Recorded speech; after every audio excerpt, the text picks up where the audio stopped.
Okay, today we are going to continue our study on data and how to represent it by learning how to create and how to analyze double bar graphs.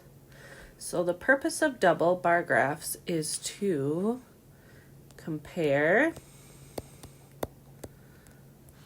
and contrast data. So we're going to be comparing two sets of data that cover the same topic and comparing to see who or what did better with that data. So in creating a double bar graph, you are going to need certain elements just like we did with our line graphs. So just like your line graph, you are going to need a title, which is going to be found right at the top of your chart. So the title, you copy this from your data table, or you use a title that represents your data. Then you need to come up with your X and your Y axis. And once again, your independent variable goes on the x-axis. So your independent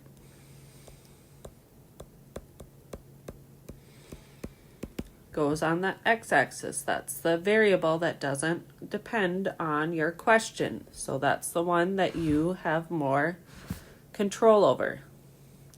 And your dependent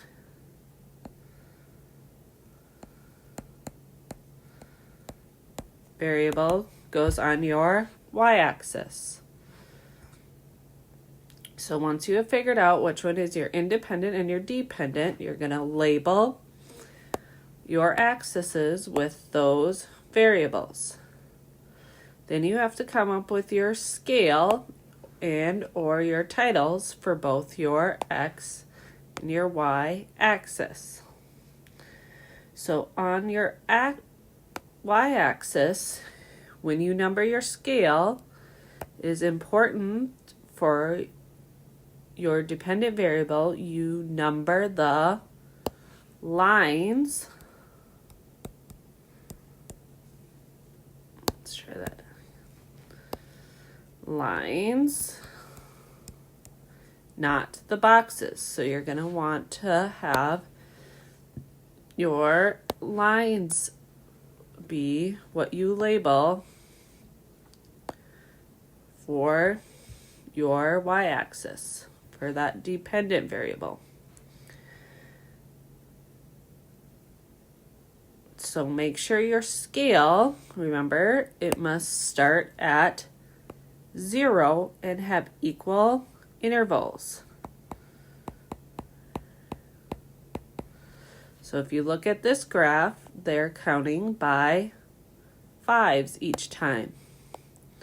So we go from 0 to 5, 5 to 10, 10 to 15, 15 to 20. So we need to make sure that there's equal amount of space between each of our lines. When you label your independent variable on your graph, you label the spaces. So when you're working on your x-axis, now this time we do our spaces and not the lines. Because this time we're going to be using those spaces to make bars. And in a double bar graph, we have two sets of bars in each space. And we have to have equal intervals again when we are doing our bars. So if you're labeling them with numbers, you still need that equal interval, which means you always count by the same number. Then the other important part of our double bar graph is our key. So we need a key to tell us what each bar represents. So in this graph, all the blue bars represent numbers from the first grade, and all the orange bars represent numbers from the second grade. So our key tells us what each bar represents. So creating a double bar graph is very similar to creating a line graph, only this time instead of plotting points, we're creating bars to show the numbers represented by each data point. So let's try and make one together.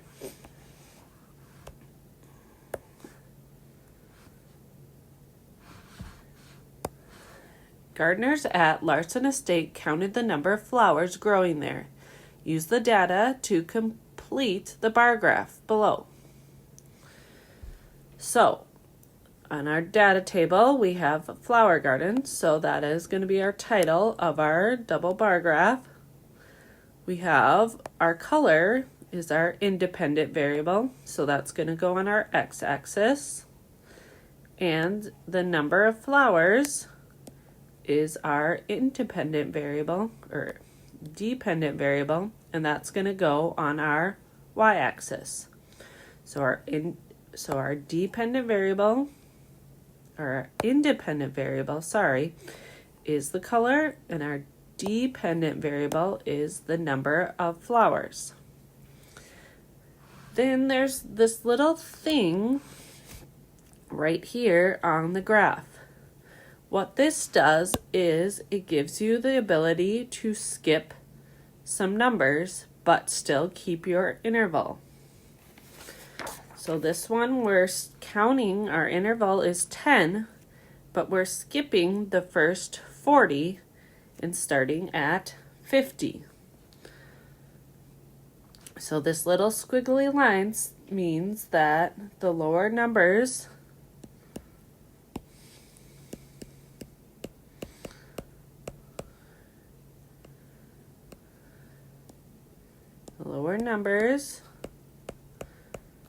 are being skipped.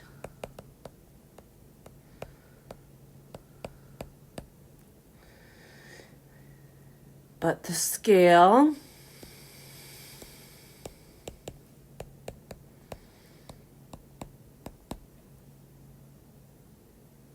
still goes up.